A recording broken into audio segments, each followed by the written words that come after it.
Hello friends, welcome to my channel health around. I am Pratibha. अपने इस channel पर मैं आपको हमारी हेल्थ से जुड़े हुए कुछ बहुत ही यूजफुल फैक्ट्स के बारे में बताऊंगी। साथ ही हमारी हेल्थ की कुछ प्रॉब्लम्स, उनके कुछ घरेलू उपचारों के बारे में बताऊंगी, जिसका यूज हमारे बुजुर्ग लोग, हमारे नानी दादी लोग बहुत सालों से करते आ रहे हैं, लेकिन हम लोग धीरे धीरे उसके बारे में भूलते जा रहे हैं। तो चलिए वीडियो स्टार्ट करते हैं। आज का हमारा टॉपिक है which dal should be eaten in winter. मतलब ठंड के मौसम में कौन सी दाल खानी चाहिए। देखिए, हमारे कंट्री में, हमारे इंडिया में, स्पेशली अगर आप वेजिटेरियन हैं, तो दाल ना एक बहुत ही लाइक इम्पोर्टेंट पार्ट है हमारी डेली मील का। ठीक है। तो दाल तो हम लोग हर रोज खाते हैं और हमें दाल के फायदे भी बहुत पता है कि दाल जो है पोषक तत्वों से भरपूर होता है, उसमें उच्च मात्रा में प्रोटीन पाए जाते हैं जो संपूर्ण शरीर के विकास में बहुत मदद करता है ना। और दाल में विटामिन्स, आयरन्स, जिंक, मैग्नीशियम, बहुत सारे ऐसे न्यूट्रिएंट होते हैं। ठीक है।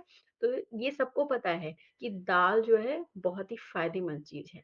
लेकिन क्या आप लोगों ने कभी सोचा है कि इतनी सारी दालों में कौन-सी ऐसी दाल है जो हमें ठंड में खानी चाहिए? कौन-सी ऐसी दाल है जो है गर्मियों में खानी चाहिए। जैसे हम बाकी हर चीज़ को सीज़न के हिसाब से खाते हैं ना, तो क्या कभी दाल के बारे में आपने सोचा है कि कौन-सी दाल कौन से सीज़न में खानी चाहिए?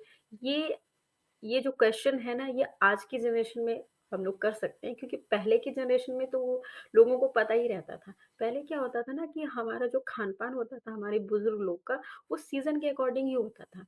उस समय आज के जैसा नहीं है कि हर सीज़न में हर कुछ अवेलेबल है। जैसे आज देखिए, हर सीज़न में हर सारे फ्रूट्स अवेलेबल हैं, पर पहले ऐसा नहीं होता था।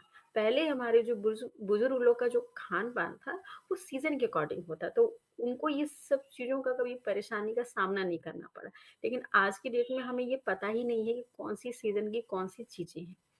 तो अब दाल में भी क्या होता है ना कि कुछ दाल जो होते हैं वो गर्म तासीर की होती है। मतलब तासीर मतलब उसका नेचर जो होता है वो गर्म होता है, ठीक है? उसकी हीट होता है, वो आपकी बॉडी को हीट देता है। और कुछ दालें हैं जो ठंडी तासीर की होती हैं, मतलब उसकी जो बेसिक नेचर है वो ठंडा है, वो आपके शरीर को ठंडा रखेगा। अब ठंड में जैसे कि अपने शरीर को हम गर्म रखने के लिए और उसकी अपनी इम्यूनिटी को बढ़ाने के लिए बहुत सी गर्म चीज़ों का सेवन करते हैं ना। बहुत से अदरक का, लहसुन का काढ़ा पीते हैं। थोड़ा गर्म मसालों का सेवन बढ़ा देते हैं ताकि हमारा जो है शरीर गर्म रहे।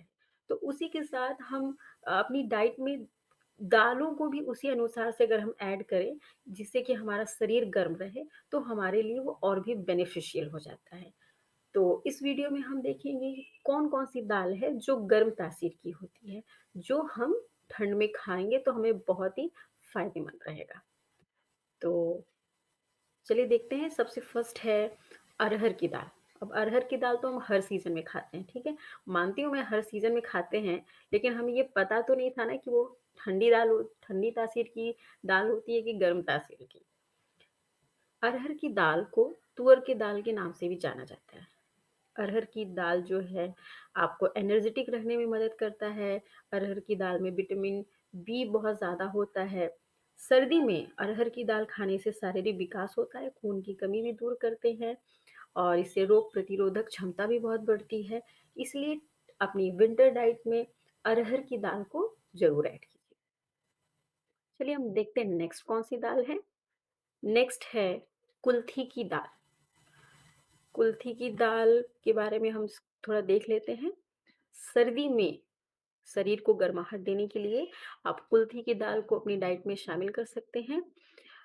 ये दाल जो है ये बेसिकली जो है पहाड़ों से आई है, ठीक है? पहाड़ों मतलब उत्तराखंड वाला जो एरिया है, ऐसे पहाड़ों वाली जो जगह है, ये दाल वहाँ मेनली पाई जाती है।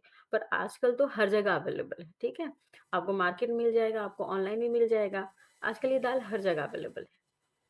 पहाड़ों में कुल्थी की दाल को अधिक मात्रा में खाया जाता है। उत्तराखंड में इसे गहत की दाल के नाम से भी जाना जाता है, ठीक है? तो इसका नाम कुल्थी भी है और इसका नाम गहत भी है। सर्दी में कुल्थी की दाल खाना फायदेमंद होता है। कुल्थी की दाल शरीर को गर्माहट देता है। यह पथरी के इलाज में काफ़ी फायदेमंद होता है। इस दाल में proteins, minerals, fibre, calcium, iron, carbohydrate, phosphorus ये सब बहुत ज़्यादा पाया जाता है और ये आपकी हड्डियों को मजबूत करता है। तो अपनी विंटर डाइट में कुल्थी की दाल को ज़रूर ऐड कीजिए। चलिए हम देखते हैं नेक्स्ट कौन-सी दाल है। नेक्स्ट है पहाड़ी दाल या फिर पहाड़ी भट्ट की दाल। चलिए हम इसके बारे में थोड़ा देख लेते हैं। पहाड़ी दाल या फिर इसको भट्ट दाल या फिर चैसू भी कहीं-कहीं कहते हैं। ये सेहत के लिए बहुत फ़ायदेमंद मानी जाती है। इसमें कई तरह के पोषक तत्व पाए जाते हैं।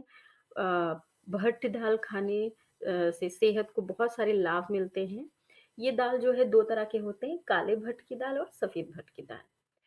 इस दाल को सेहत के लिए बहुत ही फ़ायदेमंद माना गया और अगर स्पेशली आप इसे लोहे के बर्तन में बनाते हैं, लोहे की कढ़ाई में बनाएँगे तो इसके जो है जो बेनिफिट्स हैं वो और बढ़ जाते हैं, ठीक है? इसमें भी भरपूर मात्रा में सारे न्यूट्रिएंट्स पाए जाते हैं। ये आपकी हड्डियों को बहुत मजबूत बनाता है और आपको सर्दियों में आपके शरीर को बहुत ही गर्म रखता है। तो अपनी विंटर डाइट में पहाड़ी भट्ट दाल को ज़रूर ऐड कीजिए। चलिए हम देखते हैं नेक्स्ट कौन-सी दाल है? नेक्स्ट है मसूर की दाल। अभी देखिए मूँग और मसूर का ना हमने बचपन से अपनी मम्मियों से ना साथ में नाम सुना है, मूँग मसूर की दाल, मूँग मसूर की खिचड़ी। तो कई बार ऐसा लगता है ना कि मूँग मसूर का कॉम्बो है, मतलब वो दोनों हमेशा साथ में यूज़ करते हैं। लेकिन मैं आपको बता दूँ कि जब बात आती है तासीर की, तो दोनों क्वाइट ऑपोज़िट हैं एक-दूसरे से। जहाँ जो है मूँग की दाल ठंडी होती है, वहीं मसूर की दाल गर्म होती है। तो वैसे तो आप मूँग मसूर की जो है खिचड़ी खाइए, लेकिन जब ठंड में खाते हैं ना, तो मूँग मसूर में से ना मूँग को जो है निकाल दीजिए, खाली मसूर की दाल खाइए। मसूर की दाल जो है गर्म तासीर की होती है। चलिए हम थोड़ा इसके बारे में देख लेते हैं। सर्दियों में मसूर दाल खाना काफ़ी फ़ायदेमंद होता है। मसूर की दाल की तासीर गर्म होती है। इससे शरीर को भरपूर पोषण मिलता है। मसूर दाल में calories, protein, potassium, sodium, fibre, carbohydrate, iron मतलब बहुत सारे जो है न्यूट्रिएंट्स बहुत ज़्यादा मात्रा में होते हैं और लोडेड होता है सारे न्यूट्रिएंट्स से। इसके अलावा ये आपके हृदय रोग को, कैंसर को, बहुत सी चीज़ों को फ़ायदेमंद होता है। तो अपनी विंटर डाइट में मसूर दाल को ज़रूर ऐड कीजिए। चलिए हम देखते हैं नेक्स्ट कौन-सी दाल है? नेक्स्ट है राजमा। अब बहुत लोग कहेंगे राजमा तो दाल नहीं होती है, तो वो दाल नहीं होता है, लेकिन अगर आपको पता होगा सीरियल्स की कैटेगरीज़ यानी अनाजों की, तो हिंदी में उसको बोलते हैं दलहन। तो ये जो राजमा है ना, वो दलहन में आता है ना, लेंटिल्स में आता है। इसलिए इसको भी इसी कैटेगरी में रखा जाता है। चलिए इसके कुछ फ़ायदे देख लेते हैं। राजमा में भरपूर मात्रा में potassium, carbohydrate, sodium, fibre, magnesium बहुत सारे मतलब लोडेड है, ये भी लोडेड है सारा न्यूट्रिएंट्स से, ठीक है? इसमें आपको खाने से आपको बहुत एनर्जी मिलेगी, आपका पाचन दुरुस्त रहेगा, आपके कोलेस्ट्रॉल को कंट्रोल में रखेगा और आपके शरीर को गर्म रखेगा। तो अपनी विंटर डाइट में राजमा ज़रूर ऐड कीजिए। चलिए हम देखते हैं नेक्स्ट क्या है? नेक्स्ट है काबुली चने यानी चिकपीस। चलिए हम इसके कुछ फ़ायदे देख लेते हैं। काबुली चने आपकी हड्डियों को मजबूत कर सकते हैं। काबुली चने में भरपूर मात्रा में कैल्शियम, लोहा, मैग्नीशियम, ज़िंक, विटामिन्स और विटामिन ए ये सब बहुत ज़्यादा पाया जाता है, ठीक है? इतने सारे न्यूट्रिएंट्स ये लोडेड होते हैं, ठीक है? और ये आपकी हड्डियों को बहुत मजबूत बनाते हैं, हड्डियों का विकास करते हैं, कोलेजन के जो है उत्पादन यानी प्रोडक्शन में बहुत हेल्पफुल होते हैं। अगर आप कोलेजन के बारे में जानते हो तो आपको पता होगा कोलेजन हमारी स्किन के लिए कितना ज़रूरी, कितना बेनिफिशियल होता है। और अगर आपको अपनी हड्डियों में दर्द या कमज़ोरी रहती है, तो आपको इसे ज़्यादा से ज़्यादा आपको इसका सेवन करना चाहिए। तो अपनी विंटर डाइट में आप काबुली चना यानी चिकपीस को ज़रूर ऐड कीजिए। तो इस तरह से सर्दियों के मौसम में आप इन गर्म तासीर वाली दालों का सेवन करके अपने शरीर को गर्म रख सकते हैं, अपने शरीर को स्वस्थ और मजबूत रख सकते हैं। तो इस वीडियो में बस इतना ही। हेल्दी रहिए, स्वस्थ रहिए। Thank you for watching. Please like, subscribe and hit the bell icon. Thank you.